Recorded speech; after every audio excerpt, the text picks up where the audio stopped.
ನಮಸ್ಕಾರ ವೀಕ್ಷಕರೇ. ಲೋಕಸಭಾ ಚುನಾವಣೆ ಹತ್ತಿರ ಆಗ್ತಾ ಇದ್ದಂತೆ ಎಲ್ಲರ ಕುತೂಹಲ ಹೆಚ್ಚಾಗ್ತಾ ಇದೆ. ಈ ಬಾರಿ ಬಿಜೆಪಿ ನೇತೃತ್ವದ ಎನ್ಡಿಎ ಗೆಲ್ಲೋದು ಕನ್ಫರ್ಮ್ ಆಗಿದ್ರು ದಕ್ಷಿಣದಲ್ಲಿ ದೊಡ್ಡ ಬದಲಾವಣೆ ಆಗಲಿದೆ ಅನ್ನೋ ನಿರೀಕ್ಷೆ ಇರೋದ್ರಿಂದ ಕುತೂಹಲಗಳು ದುಪ್ಪಟ್ಟಾಗಿವೆ. ಅದರಲ್ಲೂ ತಮಿಳುನಾಡಿನ ಮೇಲೆ ಎಲ್ಲರ ದೃಷ್ಟಿ ಜೋರಾಗಿದೆ. ಇಂತಹ ಹೊತ್ತಲ್ಲಿ ಇಂಡಿಯಾ ಟಿವಿ ಸಿಎನ್ಎಕ್ಸ್ ಸಮೀಕ್ಷೆ ಒಂದು ಹೊರಬಿದ್ದಿದೆ. ಇದರಲ್ಲಿ ಬಂದಿರೋ ನಂಬರ್ಗಳು ಅಚ್ಚರಿಗಳ ಜೊತೆಗೆ ಹಲವು ಬದಲಾವಣೆಗೆ ಸಾಕ್ಷಿಯಾಗ್ತಾ ಇದೆ. ದಕ್ಷಿಣ ಭಾರತದ ಪ್ರತಿ ರಾಜ್ಯಗಳಲ್ಲಿ ಈಗಿರೋ ವಾತಾವರಣದಲ್ಲಿ ಯಾವ ಪಕ್ಷ ಎಷ್ಟೆಷ್ಟು ಸೀಟ್ ಗೆಲ್ಲಬಹುದು ಅನ್ನೋ ನಂಬರ್ ಅನ್ನ ನೀಡಿದೆ. ಸತತ 6 ತಿಂಗಳ ಕಾಲ ಪಾದಯಾತ್ರೆ ಮಾಡಿ ತಮಿಳುನಾಡಲ್ಲಿ ಮಿಂಚು ಹರಿಸಿದ ಅಣ್ಣಾಮಲೈ ಶ್ರಮ ಹೇಗೆ ವರ್ಕೌಟ್ ಆಗಿದೆ ಅನ್ನೋ ಕುತೂಹಲ ಎಲ್ಲರಲ್ಲೂ ಇದೆ. ಹಾಗಿದ್ರೆ ಈ ಸಮೀಕ್ಷೆಯ ವರದಿಯಲ್ಲಿ ಏನಿದೆ? ತಮಿಳುನಾಡಲ್ಲಿ ದೊಡ್ಡ ಪ್ರಮಾಣದ ಮ್ಯಾಜಿಕ್ ಮಾಡುವಲ್ಲಿ ಅಣ್ಣಾಮಲೈ ಯಶಸ್ವಿ ಆದ್ರ ದಕ್ಷಿಣ ಭಾರತದಿಂದ ಬಿಜೆಪಿ ಹಾಗೂ ಎನ್ಡಿಎ ಖಾತೆಗೆ ಸಿಕ್ಕ ಸೀಟ್ಗಳೆಷ್ಟು? ಇವೆಲ್ಲವನ್ನ 1 by 1 ಹೇಳ್ತಾ ಹೋಗ್ತೀವಿ. ಜೊತೆಗೆ 400 ಸೀಟ್ ಗಡಿ ದಾಟುವ ನಿರೀಕ್ಷೆಯಲ್ಲಿರೋ ಬಿಜೆಪಿಗೆ ಉತ್ತರ ಭಾರತದಲ್ಲಿ ಯಾವ ಮಟ್ಟದಲ್ಲಿ ಗೆಲುವು ಸಿಗಲಿದೆ ಅನ್ನೋದನ್ನು ಕೂಡ ವಿವರಿಸ್ತಾ ಹೋಗ್ತೀವಿ. ಈ ವಿಡಿಯೋವನ್ನ ತಪ್ಪದೆ ಕೊನೆ ತನಕ ನೋಡಿ. ಅದಕ್ಕೂ ಮುನ್ನ ಮೀಡಿಯಾ ಮಾನ್ಸ್ಟರ್ ಚಾನೆಲ್ ಅನ್ನ ತಪ್ಪದೆ ಸಬ್ಸ್ಕ್ರೈಬ್ ಮಾಡಿ.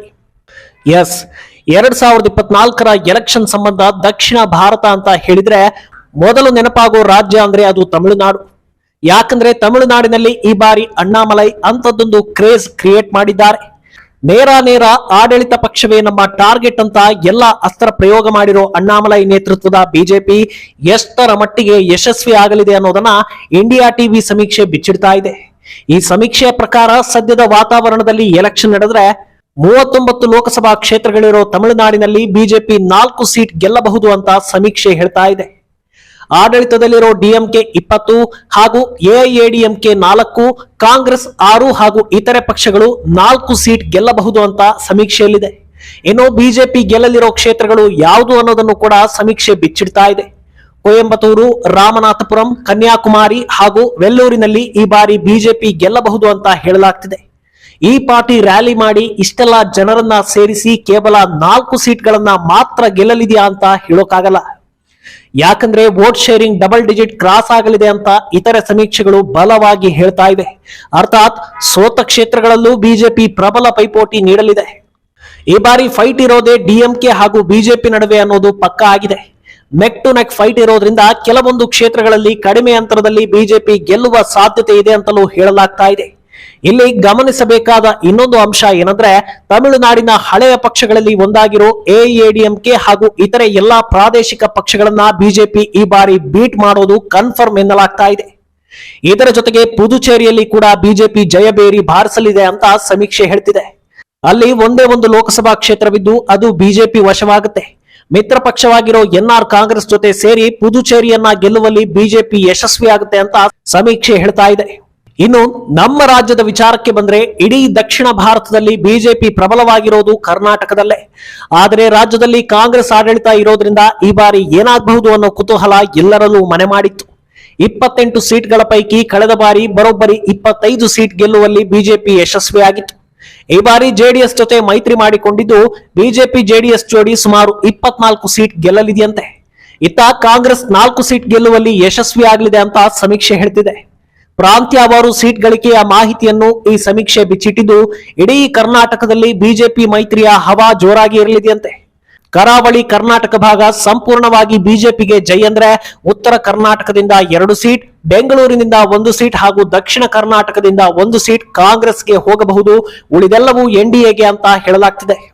ತಮಿಳುನಾಡಿನ ಬಳಿಕ ದಕ್ಷಿಣದಲ್ಲಿ ಎಲ್ಲರ ಕುತೂಹಲ ಕೆರಳಿಸಿರೋ ಮತ್ತೊಂದು ರಾಜ್ಯ ಅಂದ್ರೆ ಅದು ಕೇರಳ.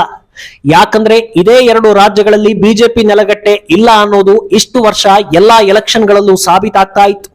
ಆದ್ರೆ ಈ ಬಾರಿ ಬದಲಾವಣೆ ಪಕ್ಕ ಅಂತ ಇದೆ ಇಂಡಿಯಾ ಟಿವಿಯ ಸಮೀಕ್ಷೆ.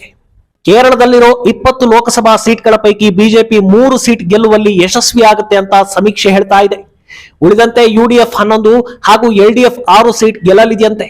ಬಿಜೆಪಿ ಗೆಲ್ಲಬಹುದಾದ ಕ್ಷೇತ್ರಗಳನ್ನು ಕೂಡ ಸಮೀಕ್ಷೆ ವರದಿ ರಿವೀಲ್ ಮಾಡಿದ್ದು ತಿರುವನಂತಪುರಂ, ಅಟ್ಟಿಂಗಲ್ ಹಾಗೂ ಪಟ್ಟಣಂತಿಟ್ಟಾದಲ್ಲಿ ಬಿಜೆಪಿ ಗೆಲ್ಲಲಿದೆ ಅಂತ ಅಂದಾಜಿಸಲಾಗಿದೆ. ಅಚ್ಚರಿ ವಿಚಾರ ಏನಂದ್ರೆ, ಕಾಂಗ್ರೆಸ್ನ ಹಿರಿಯ ನಾಯಕ ಶಶಿ ತರೂರ್ ಈ ಬಾರಿ ಸೋಲ್ತಾರೆ ಅಂತ ಹೇಳ್ತಿದೆ ಸಮೀಕ್ಷೆ. ಬಿಜೆಪಿ ತುಂಬಾ ಹೋಪ್ಸ್ ಇಟ್ಟುಕೊಂಡಿರೋ ದಕ್ಷಿಣದ ಇನ್ನೊಂದು ರಾಜ್ಯ ಅಂದ್ರೆ ಅದು ತೆಲಂಗಾಣ. ತೆಲಂಗಾಣದಲ್ಲಿರೋ 17 ಸೀಟ್ಗಳ ಪೈಕಿ ಈ ಬಾರಿ ಬಿಜೆಪಿ 5 ಸೀಟ್ ಗೆಲ್ಲಬಹುದು ಅಂತ ಸಮೀಕ್ಷೆ ಹೇಳ್ತಾ ಇದೆ.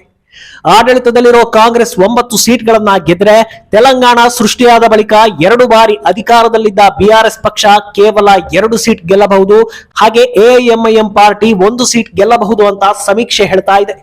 ಇನ್ನು ಆಂಧ್ರ ಪ್ರದೇಶದ ವಿಚಾರಕ್ಕೆ ಬಂದ್ರೆ ಅಲ್ಲಿ ಈ ಬಾರಿ ನೇರವಾಗಿ ಬಿಜೆಪಿ ಖಾತೆ ತೆರೆಯೋದು ಕಷ್ಟ ಅಂತ ಈ ಸಮೀಕ್ಷೆಯಲ್ಲಿ ಬಯಲಾಗಿದೆ.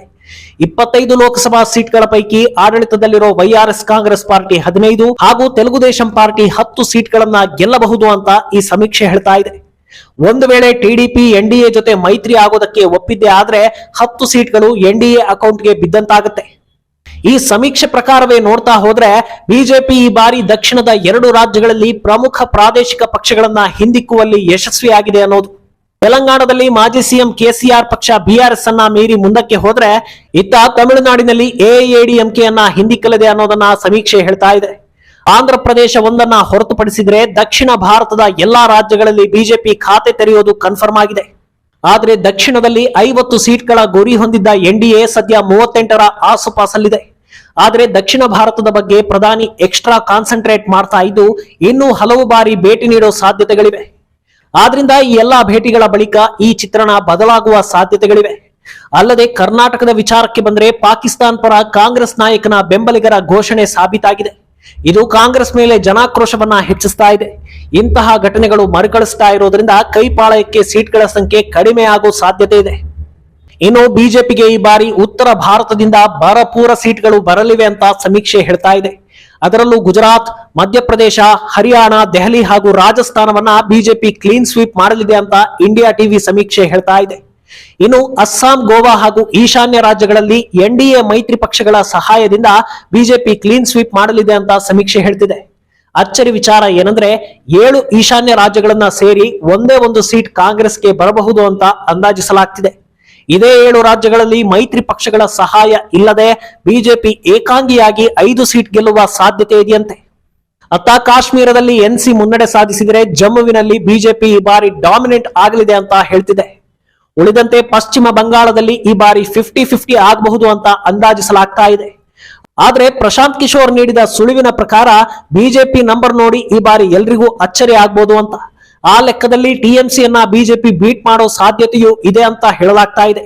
ಇದಕ್ಕೆಲ್ಲ ಮುಖ್ಯ ಕಾರಣ ಸಂದೇಶ್ ಕಾಳಿಯ ಇನ್ಸಿಡೆಂಟ್ ಹಾಗೂ ಸಿಎಂ ಮಮತಾ ಬ್ಯಾನರ್ಜಿ ವಿರುದ್ಧ ಎದ್ದಿರೋ ಆಡಳಿತ ವಿರೋಧಿ ಅಲೆ ಅಂತ ಹೇಳಲಾಗ್ತಾ ಇದೆ. ಇನ್ನು ಉತ್ತರ ಪ್ರದೇಶ, ಮಹಾರಾಷ್ಟ್ರ, ಛತ್ತೀಸ್ಗಢ, ಬಿಹಾರ, ಉತ್ತರಾಖಂಡ ಹಾಗೂ ಹಿಮಾಚಲ ಪ್ರದೇಶದಲ್ಲೂ ಮ್ಯಾಕ್ಸಿಮಮ್ ಸೀಟ್ಗಳು ಬಿಜೆಪಿಗೆ ಅಥವಾ ಎನ್ಡಿಎ ಮೈತ್ರಿಕೂಟಕ್ಕೆ ಬರೋದು ಕನ್ಫರ್ಮ್ ಅಂತ ಸಮೀಕ್ಷೆ ಹೇಳ್ತಾ ಇದೆ. ಒಟ್ನಲ್ಲಿ 2024ರ ಚುನಾವಣೆಯಲ್ಲಿ ಎಲ್ಲರ ಕುತೂಹಲ ಇರೋದು ದಕ್ಷಿಣ ಭಾರತದಲ್ಲಿ ಬಿಜೆಪಿ ಪರ್ಫಾರ್ಮೆನ್ಸ್ ಬಗ್ಗೆ. ಈಗ ಹೊರಬಿದ್ದಿರೋ ಸಮೀಕ್ಷೆ ಬದಲಾವಣೆ ಕನ್ಫರ್ಮ್ ಅನ್ನೋದನ್ನ ಹೇಳ್ತಾ ಇದೆ. ಎಲೆಕ್ಷನ್ಗೆ ತಿಂಗಳು ಮಾತ್ರ ಬಾಕಿ ಇದ್ದು ಮುಂದಿನ ದಿನಗಳಲ್ಲಿ ಏನೆಲ್ಲ ಆಗಲಿದೆ ಅನ್ನೋದು ಸದ್ಯದ ಕುತೂಹಲ. ಈ ಬಗ್ಗೆ ನಿಮ್ಮ ಅಭಿಪ್ರಾಯ ಏನು ಅನ್ನೋದನ್ನ ತಪ್ಪದೆ ಕಾಮೆಂಟ್ ಮೂಲಕ ತಿಳಿಸಿ.